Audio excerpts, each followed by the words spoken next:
সম্মানিত মুসলিম জনতা, ব্যক্তিগত বলার সাহস নেই।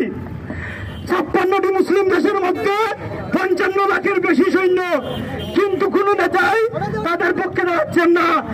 আমরা এখান থেকে আল্লাহকে সাক্ষী রেখে বলছি, আল্লাহ তুমি সাক্ষী থাকো, আমরা আমাদের সাধ্য মতো এখান থেকে ফিলিস্তিনের পক্ষে দাঁড়িয়েছি।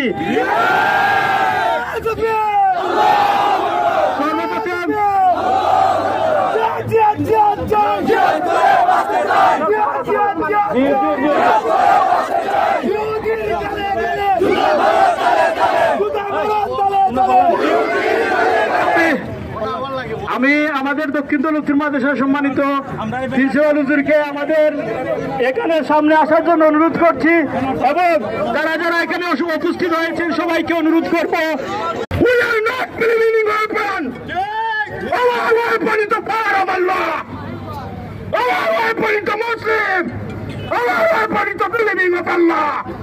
So, let it be disclosed. Yes, genocide. Stop the genocide of Palestine. Thank you. প্রিয় সুধী, আমরা জানি আজকে আমরা কেন একত্রিত হয়েছি। আমরা আল্লাহর হাবিবের উম্মত, আমাদের শেষ ঠিকানা হলো জান্নাত। আমরা সহজে জান্নাত পেতে হলে জিহাদের দরকার। যদি প্রয়োজন হয় ফিলিস্তিনের পক্ষে জিহাদে যাওয়ার প্রয়োজন হলে আমরা রাজি আছি না নাই? বলেন আছি না নাই? আল্লাহ সাক্ষী থাকেন, যদি ফিলিস্তিনের পক্ষে যুদ্ধ করার জন্য যেতে হয়, আমরা এখন লড়াই দেওয়ার জন্য যদি প্রয়োজন হয় আমরা দিতে রাজি আছি।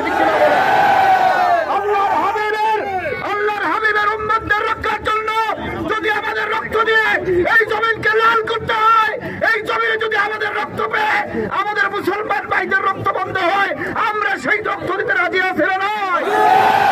আমরা ধিক্কার জানাই সেই জাতিসংঘকে, যেই জাতিসংঘ মুসলমান মানুষের অধিকার নিয়ে কাজ করে, শুধুমাত্র ইহুদি খ্রিস্টানদের অধিকার নিয়ে কাজ করে, মুসলমানদের অধিকার নিয়ে কাজ করার কোন শক্তি তাদের নাই।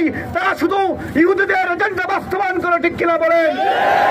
আজকে ওআইসি আমাদের মুসলমান দেশ, আমাদের মুসলমান দেশগুলো ওআইসি নাম দিয়ে একত্রিত হয়ে সংস্থা বানিয়েছে, ইহুদি খ্রিস্টানদের দাঁড়ি করছে। আমরা সেই সংস্থা চাই না। আমরা প্রকৃত মুমিন চাই, যারা জিহাদের ময়দানে জীবন দিয়ে নবীর উম্মতদেরকে রক্ষা করবে, ঠিক কিনা বলে?